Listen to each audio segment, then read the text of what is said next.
Good morning. As I begin, I'm mindful of the fact that at 10:30 we have this all-star cast of esteemed legislators, Representative Tracy King, Representative Kyle Casal, Senator Charles Perry, Senator Sarah Eckert, two members of the House and Senate Water Committees, including the chairman of each of those committees. And so I wonder how I'm supposed to undertake this task of giving you the legislative update. It's kind of like they asked me to give a computer software update when Bill Gates and Steve Jobs are going to give you a presentation in just a little bit. But I'm going to make my best. I agreed to carry this mantle. I'm going to make my best go of it. We're going to talk about the elections a little bit, what the interim legislative committees are doing, what the interim stakeholder committees are doing. A little bit about the Sunset Advisory Commission process this year and some key dates coming up. First, the elections. It's always a big deal. As many of you know, we're here in 2022 running on brand new redistricted House and Senate and congressional districts. And so that can really impact the way things go with groundwater and all other legislation at the Capitol. We've presently, the House of Representatives has 150 members. We presently have an 85 Republican, 65 Democratic split. Because the Republicans are in charge of redistricting, you can expect those numbers to improve. They'll probably pick up 5 more seats in the House, so they'll still have a pretty solid Republican majority, and I think things will probably be about like they have been over in that body.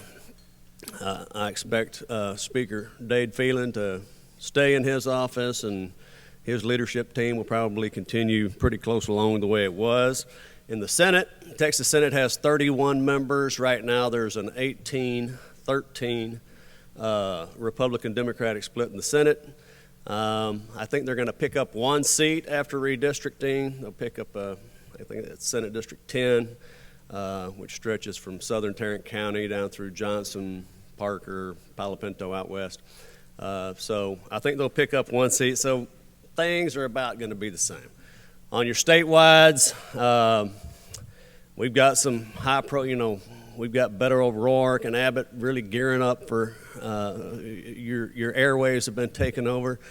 How many folks here think that Beto O'Rourke's going to be the next governor of Texas? Let's see a show of hands. Yeah? 1 person? Okay. You have a 5% chance of being correct. According to the odds makers, they have odds makers for these things, and what they say, the computer models say, is that Abbott's he has a 95% chance of being reelected, so I go to Vegas on occasion. Those are pretty good odds. I think you're probably good. So state government structure is probably going to stay pretty much the same going forward in the next session. Talk about the interim legislative committees. I realize that not everybody peddles their wares up at the Capitol and lives and dies for everything that happens up there. I can barely remember a time when I still had a life, and I didn't do that either. So for you folks, we'll just say that, the legislature meets every 2 years in January, odd-numbered years, and they meet for 140 days, just like they did 150 years ago when they had to ride a horse from Amarillo or Brownsville or El Paso to Austin. And so now what do they do the other year and a half? They have interim committee studies. And it's important that they do so because, as you heard yesterday's presentations, we're somewhere between the 10th and 13th largest economy in the world if we were our own nation. There's about 8,000 bills filed each legislative session, and members are too busy to have slow and deliberative thoughts and debates about legislation during a legislative session. So that work necessarily has to occur in the other year and a half, which are the interim committee assignments. So the Speaker of the House assigns the legislative committee charges in the House, and the Lieutenant Governor does in the Senate. And in both the House and Senate Water Committees, we again, like we have for several sessions, have very broad groundwater charges. And here they are. Examine the state's groundwater management policy and regulatory framework. I mean, that's pretty broad. And we've seemingly had something like that for as long as I can remember now, for the last decade or two. Review large-scale water transfers and impacts on groundwater resources.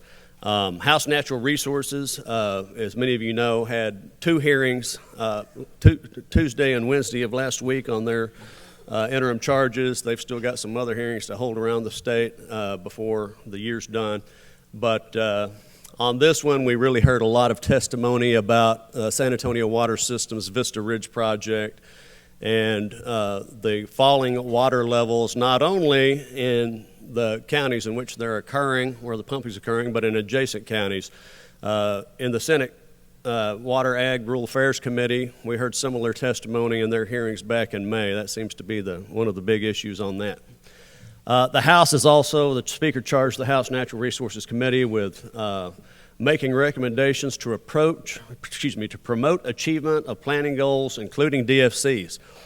A lot of discussion at the Capitol about we've charged groundwater districts with setting desired future conditions. We've charged groundwater districts with achieving desired future conditions, but are they monitoring to see if they're going to achieve desired future conditions? And the answer, honestly, is that a lot are, but some aren't really. And if they're not, what could be done about it? You know, there's a TCEQ petition process. If you're a neighboring groundwater district who thinks your neighbor's doing it, or if you're a landowner who's dissatisfied with the groundwater management job your groundwater district's doing, is that TCEQ process sufficient to ensure that DFCs are in fact achieved? House Natural Resources also had a charge to provide adequate transparency to the permit application process. I think this charge refers back to what many of you are familiar with last session, a landowner notice provision for certain permit applications. It was filed both in the House, I believe, by Cody Harris, and in the Senate by Senator Perry as part of Senate Bill 152. I don't see any big changes on the horizon there other than reintroducing that legislation that didn't get across the finish line last session. Furthering the state's groundwater quality protection efforts, including assessing risks posed to groundwater by abandoned and deteriorated water wells and orphaned oil and gas wells. There's been a lot of testimony in the House and Senate. The Senate has a similar charge on this topic, on some of the things that are happening right now that I don't really have a dog in this hunt, but just listening to the testimony at the Capitol, some of the wells that are just discharging under artesian pressure, nasty water out in Pecos County and some other areas, it's a big issue. And it seems to be at the state level an issue where the Railroad Commission could step up to the plate and offer some of its funds to address those types of wells, but it hasn't so far. And so now the matter goes to the legislature. You also see charges related to this on the House Environmental Regulation Committee, and I believe Appropriations Committee even has a charge to look at using some of the federal money that's coming down for this purpose. And finally, in the House, promote conservation and waste prevention. This is something, especially the waste part of it, that I think is ripe for consideration. We've had some discussions in our stakeholder committees in recent times on interpreting the definition of waste in Chapter 36 of the Water Code, especially the part of it under subparagraph E that says that it's waste to allow water to escape into a surface water course, basically. And different groundwater districts across the state and their attorneys have interpreted this provision differently on whether they will or will not allow somebody to discharge water, even under a bed and banks permit authorized by TCEQ to discharge water, which is a Chapter 11 permit, into surface water course. Because there's such a disagreement, I think that has the attention of some of our legislative leaders to see if we can't all get on the same page on that, and perhaps even more so, to come up with a 21st century definition of waste It's largely been about the same as it is right now since 1955, shortly after the Corpus Christi versus Pleasant case. And my personal opinion, I think we can do a lot better. There's a pretty low bar on what conservation was and a pretty high bar on what it took to constitute waste in 1955, and groundwater is a little more precious than it was then, and we're hopeful that the legislature can do better. On the Senate side, again, we've got broad charges in Senate Water, Ag, and Rural Affairs, evaluate the status and effectiveness of the state's groundwater management process, including data used to support regional water planning. Interesting tie there between the DFC process and the regional water planning process. And again, another one of the groundwater protection issues that just highlighted. Senate Water and Ag are also looking at other issues, water, utility, infrastructure issues, water supply. The House has a whole host of House Natural Resources of surface water, infrastructure, financing charges. So just because I've tried to highlight the groundwater-driven ones here, but of course often these others play into groundwater issues a lot. And not listed on the Senate side, but very important about what's happening on the discussions at the Capitol is Senate Bill 152, Senator Perry's omnibus groundwater bill from last session. He's stated real clearly to everybody who will listen that he intends to reintroduce that bill this session, and that he sure does expect it to pass. And so that's something you can expect coming up. Leah asked me to, Leah, how many minutes do I got left? 6 minutes. Leah asked me to talk about what the TWCA is doing, Texas Water Conservation Association, in its groundwater committee, which I co-chair along with Hope Wells of San Antonio Water System. What I'm not covering is what TAG's own legislative committee has been doing, which is forming a bunch of subcommittees that are on these same topics. But I'm going to cover what TWCA is looking at, and TWCA, the Groundwater Committee, I think we've got like 120 members or more now. It may be 150. We've got folks all over the spectrum, from cities, oil and gas, groundwater districts, river authorities, environmental interests, Farm Bureau, cattle raisers, chemical council, and feel like chief cat herder if you're a co-chair of that committee to try to get everybody to try to agree on legislation and legislative issues, but that's exactly what we're trying to do. We've broken into subcommittees here, and I've listed them out. Again, looking at groundwater availability models and joint planning. Funding, we've had a number of suggestions from folks that think our groundwater availability models could be doing more than they're doing, and that the Water Development Board should have additional funding to restore it to historic high levels for groundwater science, for building better GAMs or updating GAMs or doing better modeling and monitoring or whatever. Also, just a lot of folks want more technical assistance from the Water Development Board than they think their current FTE load can handle. And so we'll be looking at that. Mitigation, this is one of the issues that's in the Carrizo-Wilcox area. As you know, as water levels fall over time, can well owners whose pumps get caught in those falling water levels to where they're sucking wind, can they be provided assistance by a governmental entity like a groundwater conservation district to help lower their pumps? And sometimes those things burn out, replace their pumps, set them deeper. And so we've had lots of stakeholder efforts over this for the last few years, hadn't reached our consensus level, which is 90%, pretty tough to get. But we're taking another shot at it because it's already happening, and it's really starting to gain a lot more attention. Surety bonds, there was a bill that Chairman King filed last year that would have required a surety bond for somebody suing a groundwater conservation district. Before that was kind of caught people off guard. It was one of those issues that hadn't been discussed before session, so we want to look at it before we get here next session in case that comes up again, and see if people can reach any consensus on this issue. Codify the guitar opinion. Those familiar with the guitar opinion is opinion related to historic use permits, and the Supreme Court saying that you can't change the purpose of use for from the one that was historically protected to a new use, so as you would just give somebody a franchise on the water to the exclusion of other landowners. That was just a pure statutory interpretation case by the Supreme Court. We're looking at trying to see if we can't codify that in the statute. We've also got a groundwater quality. Mark Freeberg of EAA and Ty Embry co-chairing that group to look at some of these issues like we're seeing in Pecos County. And the monitoring and achievement of DFCs that I talked about earlier. There are so many folks interested in doing that. We're taking that up as a committee of the whole.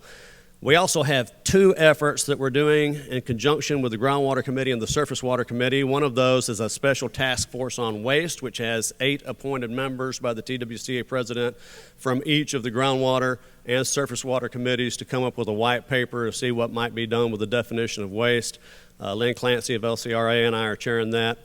And then we've also got an effort between the Surface Water and Groundwater Committee to work with Charles Porter, who many of you all know is a professor at St. Edward's and works a lot with the Texas Real Estate Commission, to come up with some agreed-to disclosures related to groundwater districts, surface water, that would go into the standard real estate forms that are used, farm and ranch contract, residential unimproved lot contracts, to apprise would-be land buyers or home buyers that, you know, there's a water well on this property or there's a stream on this property and you may or may not be able to use it or have certain obligations. So we're trying to work on that. Those last two aren't focused on coming up with legislation, but they're coming up with agreed-to language that could spill over into legislation. Sunset Advisory Commission. Some of y'all may know what this is. This is a legislative agency comprised of senators, representatives, and a couple of public members who review all state agencies who are on a cycle. All state agencies come up once every 12 years to review their usefulness and to see if they, in essence, should be continued. And they usually continue most of them, but they haven't always. And we've seen huge changes in our world from the old Water Commission to the Water Rights Commission to the Board of Engineers, Water Development Board, TNRCC, TCQ. All of those changes have happened at Sunset Commission time. And so this year's an important year because all of the natural resources agencies, except the Railroad Commission, are up for consideration by the Sunset Commission. Most importantly for this crowd, probably TCQ, the Water Development Board, the Public Utility Commission, and the Dirt Board. Big things can happen. So far in the Water Development Board's review and the TCQs by the Sunset Commission, we haven't really seen any big issues really on groundwater. There's been a lot of surface water stuff. But the real danger here for those who pay attention to water and groundwater legislation at the Capitol is that these are bills that have to pass, and they're very broad in scope. And so amendments in committee or on the House floor or on the Senate floor are almost always germane. Now, not always. I don't think a Chapter 36 amendment would probably be germane to a TCQ or Water Development Board sunset bill if somebody's on the floor to call a point of order on germaneness. But I can also envision a lot of things that could impact groundwater districts, their standing before agencies and things like that would squarely be germane. And so we're working right now to try to help educate members of the legislature. There's 181 of them. There's about a dozen that know much about water issues. And so our goal, while they can still have time to listen before the session gets here, is to try to inform them on issues and that might be bad amendments coming down the pike. Finally, upcoming dates of interest, November 8th, we've got the general election. That's on a Tuesday. The following Monday is pre-filing of bills for the 88th session. That is 75 days from today if you're counting. If you don't have your tracking and monitoring teams ready to go, you better get them in place because the wave of 8,000 bills, 8,000 plus, will start coming down the pike on November the 14th in 75 days, and January 10th is the first day of the legislature session, which is right around the corner. That's all I got. I'd be happy to answer a question if there's time.